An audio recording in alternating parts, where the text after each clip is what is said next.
Picture na naman, ang dami natin i-redeem. 4 km na. Naku, 3 km na lang, matatapos na kami dito. Ayan po baba, pwede tayo magpanggap na tumatakbo. Check your brakes. Okay pa naman ang brake. Okay pa brake. Bread and breakfast. Talaga naman niyayaya ka na matulog at kumain. Good luck to hot. Kaya mo yan. Pero guys, ang sarap sa paan ng X-step. Promise. Check out my yellow basket. Kailangan natin magpanggap na strong dahil may picture na naman.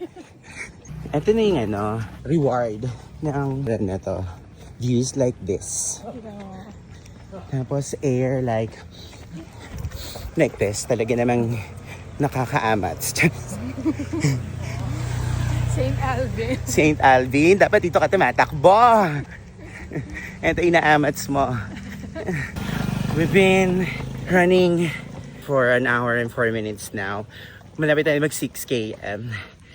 Shit, 1 km na lang, matatapos na tayo. Sabi nila, you are what you eat daw. Pagka ba kumain kami ng fast food, talagang bibilis yung takbo namin dito. Puno na, puro pababa na to. Pwede na magpagulong-gulo. Parang ano lang to yun sa taktak. Oo, sinilog yung taktak.